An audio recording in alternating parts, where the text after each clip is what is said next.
I'm Norm Abram. Welcome to the new Yankee Workshop. How about a blanket chest built from pine and lined with aromatic cedar? Welcome to Nantucket, a beautiful island about 30 miles out to sea off the coast of Massachusetts. And today I'm here to show you one of my favorite houses, this one right here. They say it was built in 1790 in downtown Nantucket, which is about 2 miles in that direction. And then in 1846, they moved it to this location by bringing it over the ice of the frozen harbor. It's one of those houses that's filled with antiques, much like the ones that I'm trying to build at the new Yankee Workshop. There's a few pieces I want to show you inside. Come on.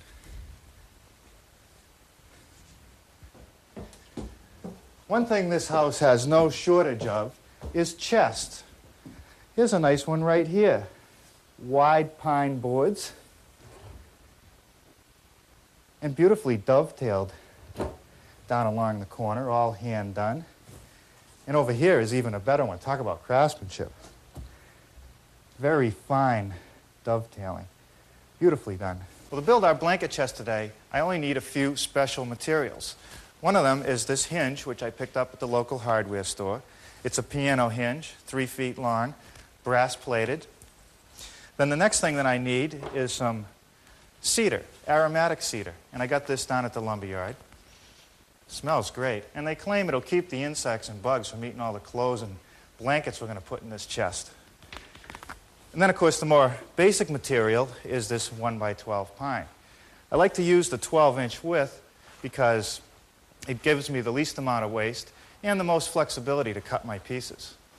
Now, the first thing I'm going to do is cut the rough lengths, and I have a list of all the pieces that I need, and I'll cut each piece 1 or 2 inches longer than what I really need.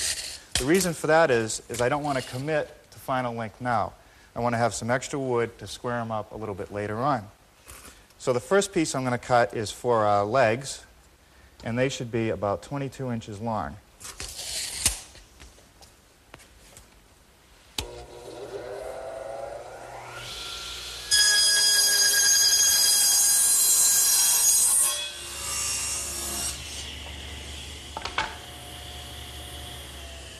Now, for this ripping part of the operation, I like to use my table saw.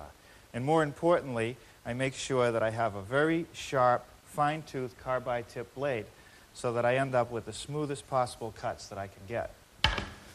Now, with all my pieces of stock ripped to the correct width, I'm now ready to go to squaring up and cutting to the exact length. And to do that, I'm going to use this power miter box. And this one has a little added feature, which are these extensions running on each side. Now, the one here on the left side also has a fancy tape rule built into it, and it has this adjustable stop. And I know that when I set my cross here, in this case I want to set it at 21¼ inches, I know that that's the precise distance between this stop and the side of the blade. So now I'm ready to cut my pieces. Now, I don't want to just put it in there and cut it. First thing I want to do is square it because I'm not sure whether this edge is perfectly square. So I'll just take off a little bit. And I slide it down against my stop and make the cut. Okay, that takes care of all the pieces that I have to cut to exact length. These are the corner stiles, the long rails, the short rails, and the cleats to support the bottom. Now I'm ready to glue up the top. Now notice for my top, I'm using 4 boards rather than 1 or 2 wide ones. And I do that so that I have more stability and a much stronger top. And when I do the glue up, I pay attention to the growth rings. Here, they're curving up. Here, they're down. Here, they're up. And here, they're down. And that will add to more stability and make the top less likely to warp. Also notice that very little glue has been squeezed out. Clamp with just enough pressure to hold the boards together. Believe me, I've learned the hard way. If you put too much pressure, it might fall apart. So now I think we'll set this aside, and then we're ready for some grooving and mortising.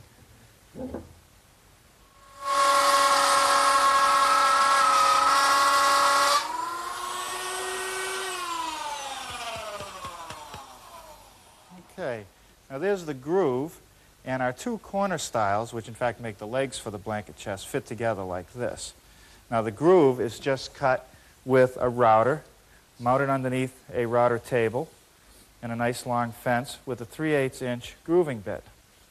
Now to cut the tongue, which is in the other piece, which will actually join the corner together, I'm going to use the table saw. And I've set the blade so that I end up with a 3/8-inch tongue, and it's set at about 3/16-inch depth. Now to set up for the rest of the removal of material for the tongue, I'm going to use the grooved piece as a guide, and I want the edge of the blade to line up with the edge of my groove.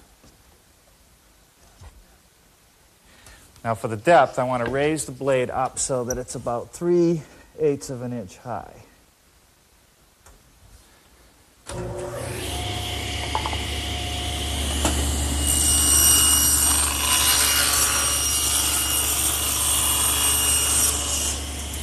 That fits pretty good.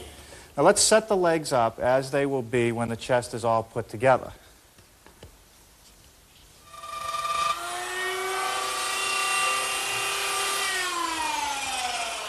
Okay. Now with all my legs set up in the position that they're going to be when the cabinet is built, I can see that the front pieces are the full width legs and the side pieces will have the joints in it. Generally you want to have the full pieces towards the front. Now this mortise that I just cut is the one that will be used to connect the rails together. And with all the legs in the right position, you want to label the top of each piece for that mortise, because there is a front and a back, there is a top and a bottom, and you don't want to end up cutting a mortise down on the bottom of the leg. Now for that mortise, I just used the 3/8-inch bit as we had in the grooving operation, except that I've added this stop, which will give me a 3.5-inch mortise.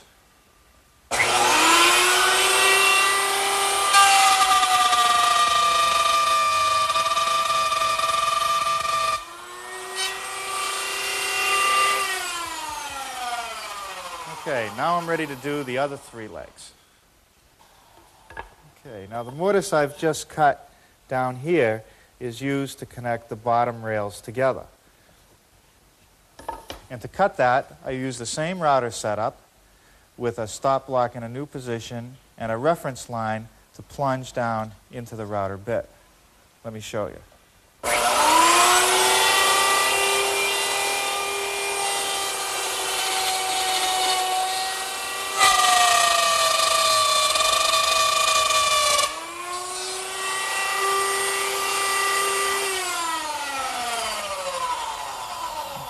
Okay, so I end up with a 3-inch mortise that's 4 inches up from the bottom of the leg.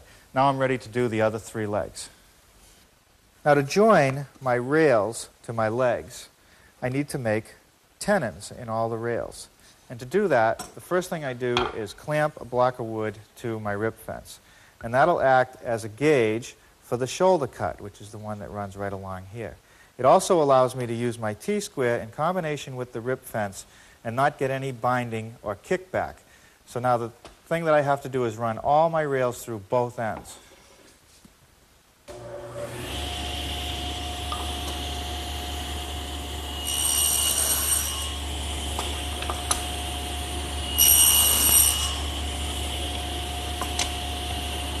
Okay, now the next thing I have to do is make my shoulder cuts on the edges.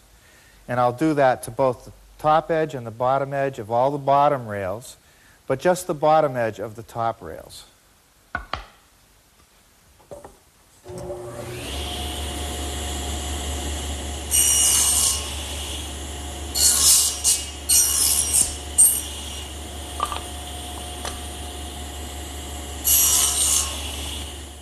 Now, the next thing that I want to do is remove the rest of this material.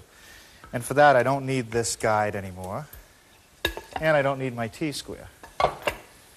What I'll do is take one of our legs and using the mortise groove that you can see, line up my blade for removing the rest of that material. Right about there. And for the depth, I'll just use this sample tenon and lower it down. And in fact, it's about 3/8 of an inch high. And now we'll just run all the pieces through.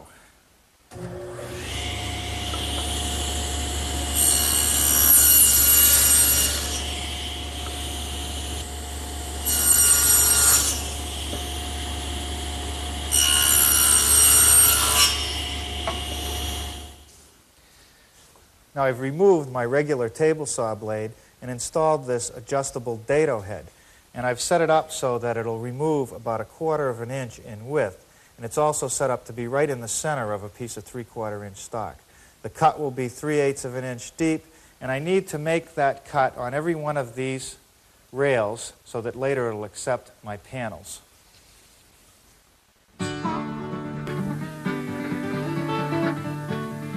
Okay, now the next thing that I have to do is take our legs and run a groove between the two mortises so that it'll accept our panels. But I don't want to run beyond this bottom mortise, so I've installed a piece of tape here which will tell me where to stop so that won't happen.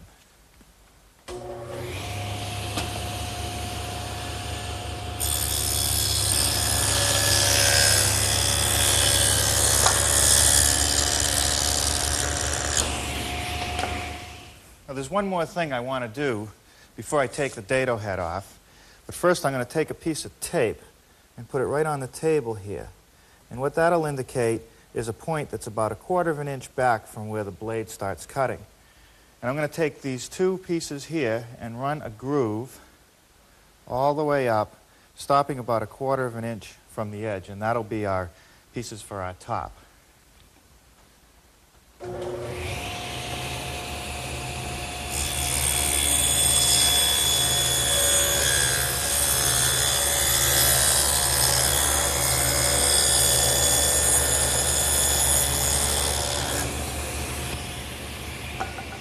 Okay, the next thing I want to do to these leg parts is cut this arc in the bottom of each piece, one on the front and one on the side.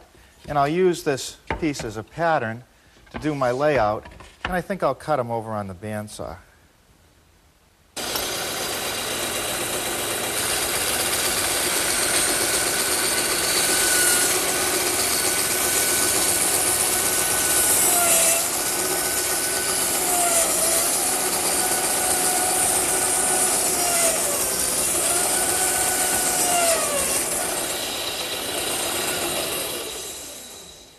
Well, I suppose I could have cut these with my saber saw, and I could have cut them one at a time, but I like to put them in pairs because it just makes the operation go faster.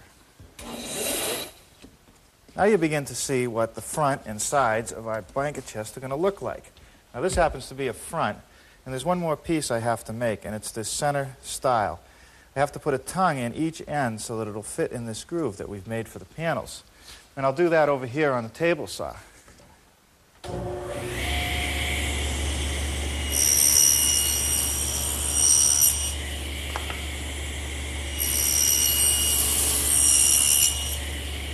Now with my center stile in place, I'm ready to start working on my panels.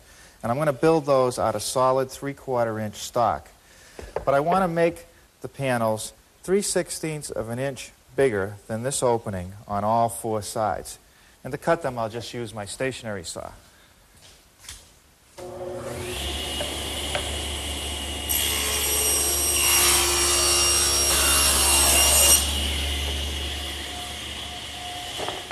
Okay, that takes care of the ripping and cross-cutting of our panels. Now I want to put a rabbet in them. So I have to readjust my fence so that I'm over 1/4 of an inch to the outside of the blade. And I want to reset the height to about 1/2 inch. And I don't need my T-square anymore. And I'll run the panels through on the flat.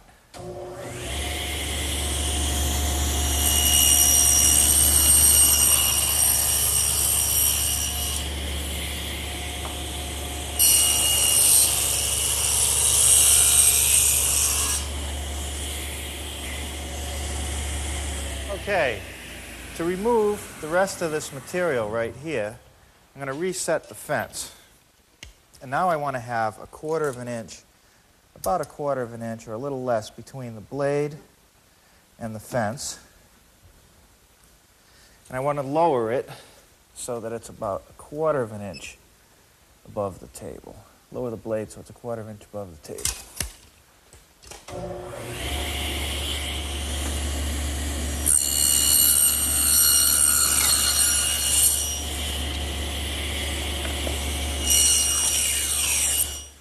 With all my rabbiting done, you can see that when it's assembled, I'm going to end up with a nice recessed panel here. But on the inside, because I'm using full thickness stock for strength, I'm going to have this sharp edge, and I want to knock that corner off on the table saw.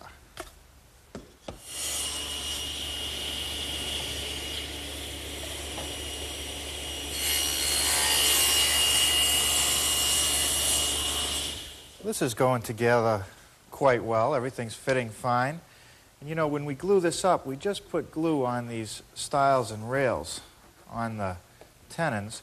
We don't want to get glue on the panels. We don't want to put glue in the grooves for the panels, because if we did that, the expansion and contraction of the panel might cause it to split. So that just kind of floats in the frame itself. So a good liberal coat of glue here, and then we just put it together and clamp it.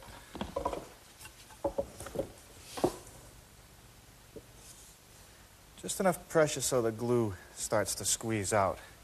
Okay, you notice that I've done an additional thing to the back here, and this is really optional.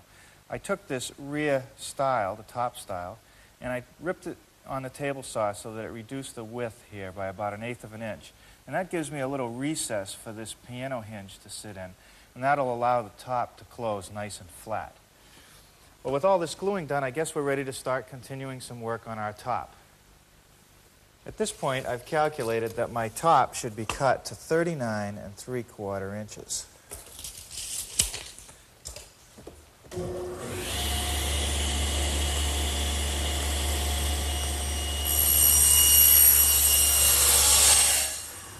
Now, this panel cutter that I use to square up the top is a real handy device. It's just a big T-square, piece of plywood with a stop on the front of it. And underneath we have a spline that just runs in the standard groove of the saw. Now, with the cross-cutting and squaring done, I'm ready to rip, and I've already set my fence at 19 inches.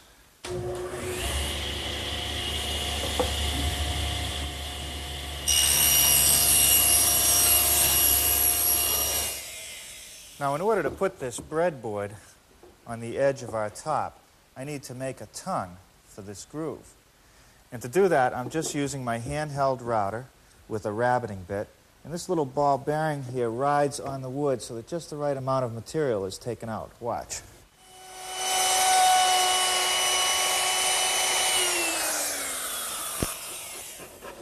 Okay, here's a little detail you remember.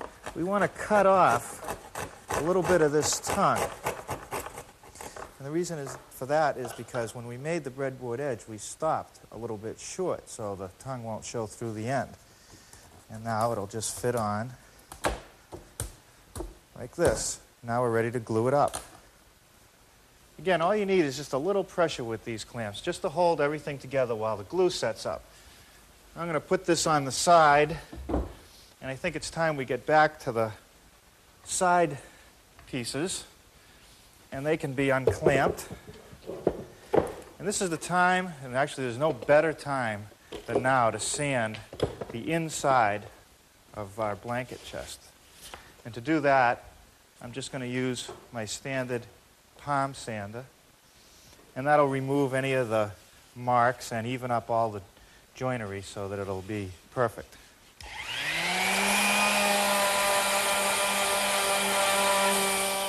Now, this little cleat that I'm installing at the lower edge of the inside panel will support the bottom of our blanket chest.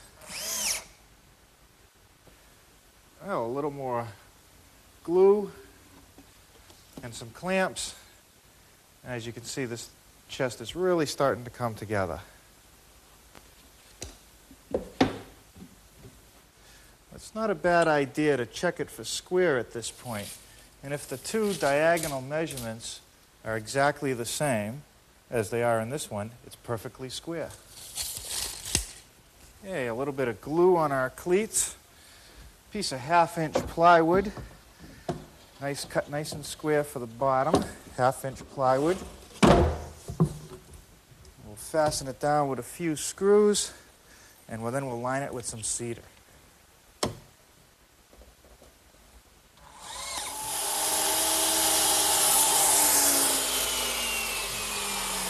I'm using my miter box to cut all my pieces of cedar. And you notice the manufacturer has grooved and tongued all 4 edges of this material.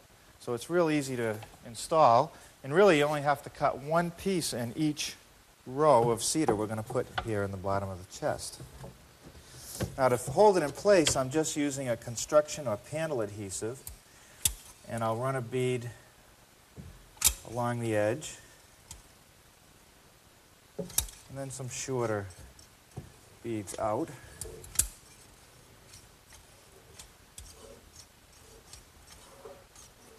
And just simply set our cedar right into it.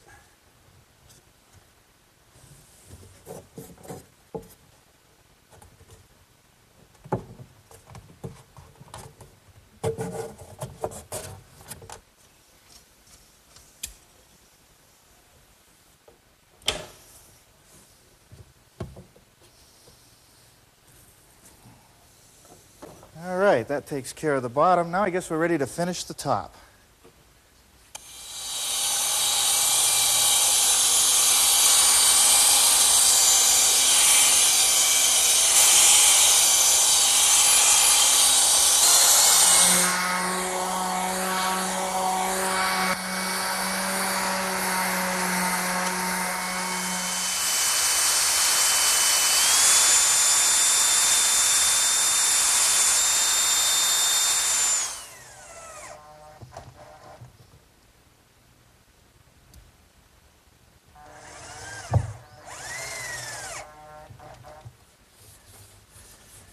Well, that's not too bad. It's nice and solid. Got some good weight to it. And this piano hinge works very nicely. And I can smell that cedar from way up here. Now all I got to do is figure out how I want to finish it. Oh, first, a coat of sanding sealer on the entire chest, inside and out, except for the aromatic cedar, because I don't want to seal out that great fragrance. Okay, with that sanding sealer dried and lightly sanded, I have the perfect base to start my finishes. The sanding sealer sort of fills any voids or imperfections in the wood, and when it's sanded, I have a nice smooth surface for that first coat of finish. And in this case, it's going to be a satin polyurethane. And now for the second and final coat of polyurethane. And this will give me a nice, durable finish. And you know, the thing that's really nice about it is that unlike the old varnishes, the urethanes don't yellow. So I'm going to be able to appreciate the natural beauty of this pine for many years.